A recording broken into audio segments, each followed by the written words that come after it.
2 ದಿನ ಆಯಿತು ಕಟ್ಟಿಂಗ್ ಮಾಡಿಸ್ಕೊಂಬಂದು ನೋಡೋಣ ಇದು ಯಾಕೋ ಶೇಪೇ ಚೆನ್ನಾಗಿ ಕಾಣ್ತಿಲ್ಲ ಹೆಂಗೆ ಕಾಣ್ತಿದೆ ನೋಡೋಣ ಅಂತ ಒಂದ್ಸಲಿ ತಲೆ ಬಾಚ್ಕೊಂಡು ನೋಡಿದ್ರೆ ನನ್ನ ಲೇಯರ್ ಕಟ್ಟಿಂಗ್ ಶೇಪು ಈ ಥರ ಇದೆ.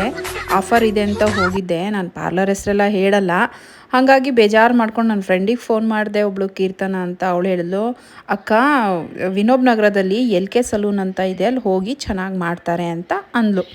ಹಾಗಾಗಿ ನಾನೇನು ಮಾಡಿದೆ, ಹೋಗಿ ಸ್ವಲ್ಪ ಮುಂಚೆನೇ ಸ್ವಲ್ಪ ವೀಡಿಯೋ ಮಾಡಿಕೊಂಡೆ. 2 ಮನ್ಸಲ್ಲಿ ಮಾಡಬೇಕೋ ಮಾಡಬಾರ್ದು ಅಂತ ಮಾಡಿಕೊಂಡೆ. ಯಾಕಂದರೆ ಚೆನ್ನಾಗಿದ್ದರೆ ಮಾತ್ರ ಹಾಕೋಣ, ಕಟ್ಟಿಂಗ್ಸ್ ಎಲ್ಲ ಚೆನ್ನಾಗಿಲ್ಲ ಅಂದರೆ ಬೇಡ ಅಂದ್ಕೊಂಡು ವಿಡಿಯೋ ಮಾಡಿಕೊಂಡೆ. ಮತ್ತು ನಾ ಮುಂಚೆ ಥರ ಏನು ಹೇರ್ ವಾಶ್ ಮನೆಯಿಂದನೇ ಮಾಡ್ಕೊಂಡು ಹೋಗಬೇಕು ಅನ್ನೋದೇನಿಲ್ಲ. ಇವಾಗೆಲ್ಲ ಹೇರ್ ವಾಶ್ ಅಲ್ಲೇ ಮಾಡಿಬಿಡ್ತಾರೆ. ನನಗನ್ಸಿದ್ದ ಪ್ರಕಾರ ತುಂಬ ಅಂದರೆ ತುಂಬ ಚೆನ್ನಾಗಿ ಮಾಡಿದ್ರು. ಶಿವಮೊಗ್ಗದಲ್ಲಿ 2 ಇದೆ. ಒಂದು ವಿನೋಬ ನಗರ DVS ಸ್ಕೂಲ್ ಎದುರುಗಡೆನೇ LK ಫ್ಯಾಮಿಲಿ ಸಲೂನ್ ಅಂತ ಇದೆ. ಮತ್ತು